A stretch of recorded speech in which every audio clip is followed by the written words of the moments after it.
No niin, kaunis päivä. Torstaipäivä.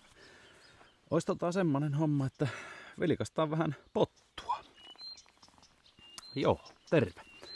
Elikkä pottuhan me tehtiin tässä joku viikko sitten. Tää on ollut nyt täällä Harson alla, niin katsotaan vähän miltä se nyt näyttää. Varmaan alkaa olla niinku multaukselle ehkä tarvetta. Kun näkyy, niin kyllä siellä jotain on kasvanutkin tonne sen verran koholla ja möykylä on tuo Harso. Homma lähtee nyt siitä, että painot pois ja tämähän niinku näyttäisi nämä pitkän ennusteen kelit nyt sellaista, että ei varmasti tarvi harsoja enää. Toivotaan, että ei enää mitään halloja tulee, mutta pitkä ennustekin näyttäisi, että onko se nyt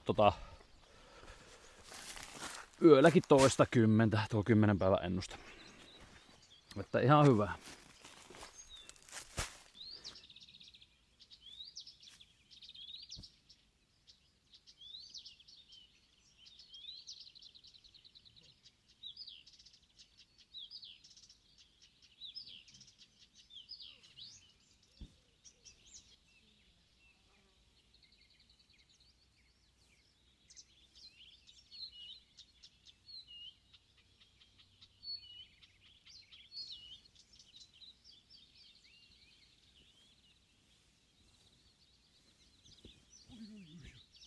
Ui. Pysyynkö pystyssä?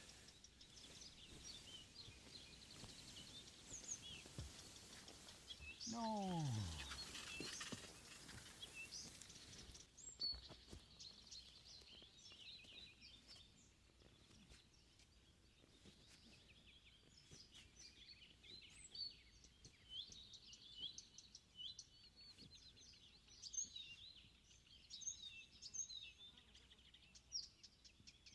Noniin, nyt on harso poistettu.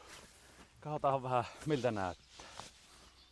Joo, eli äkkiseltään näyttää hermoturreikolta, mutta eihän tää ollenkaan paha.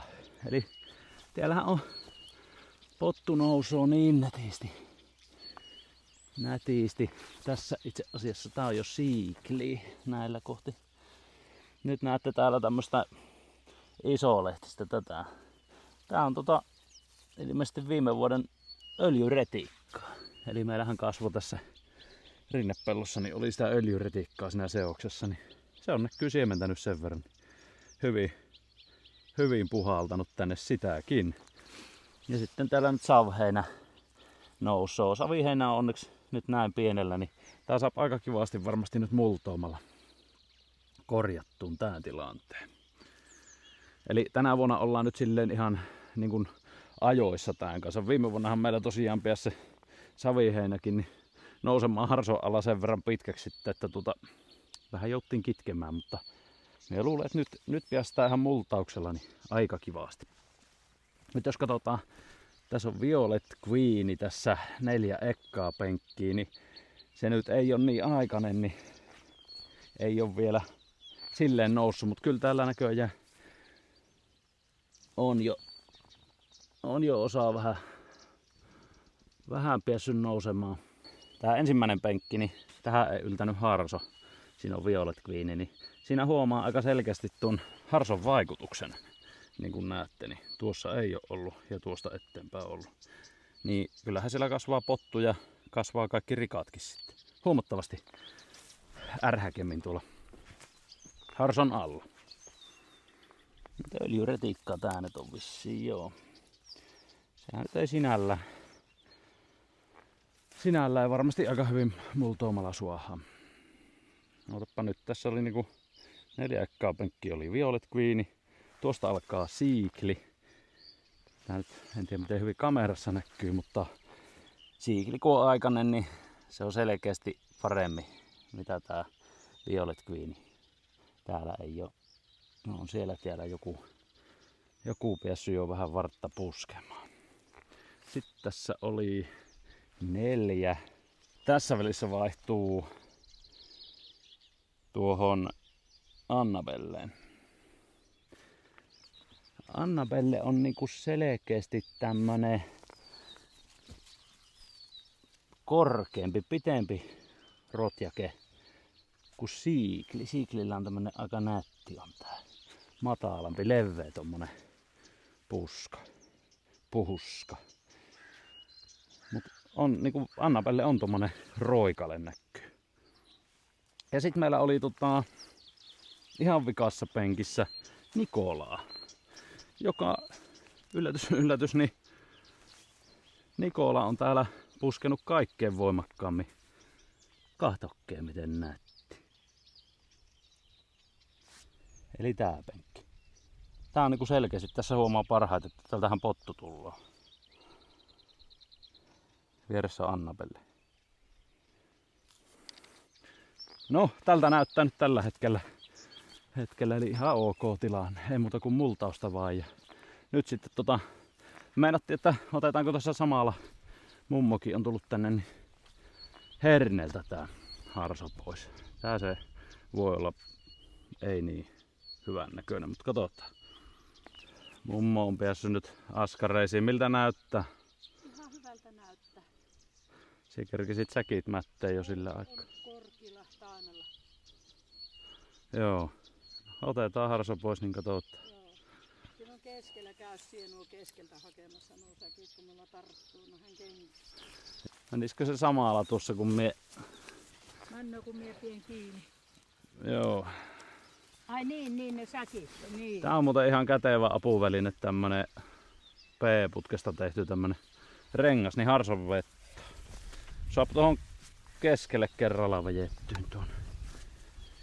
On vielä tuolla kaksin kerron tuolla yläreunalla, niin se on enemmän.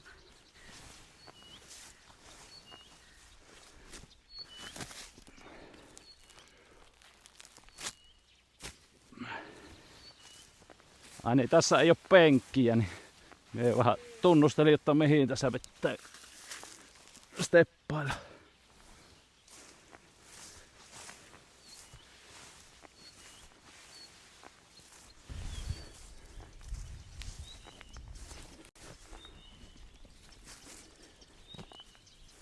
No niin, siinähän se nyt on.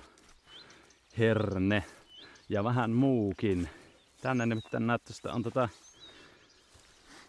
vesheinää työntää aika vahvasti, mutta sillä nyt ei oikein mitään maha täällä herneen seassa. Mutta on täällä hernettäkin. Täälläkin on pikkasen öljyretikkoa. Ihan vahvasti on kyllä hernettä. Maistetaan.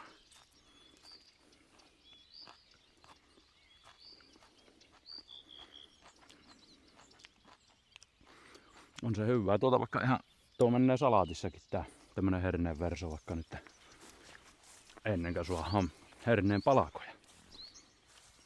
Mut siinä se on. Tää nyt on tämmönen pieni maa tässä, niin ihan jees. Oli siinä ihan topakkasen herneen syöttö, niin kun laitoin, niin kyllä tätä on tänne noussutkin. Mutta tämähän oli suoraan siihen vanhalle pottumalle laitettu, me vaan vähän äästiin ja näin. Tottahan se nyt vähän sitä rikkaakin siihen nostaa, mutta nyt on tosiaan näin pienestä alasta kyse, niin ei ole silällä niin vaarallista tuo rikkoon kasakka pelloaminen. Ja kyllä tuo herne kun lähtee tuosta nyt nousemaan, niin me luulen, että aika hyvin hukuttaa tuota rikkaakin tuonne alle, että tullaan kyllä aika topakka tosiaan tuohon kasvusta. Siinä nyt on tämänhetkinen tilanne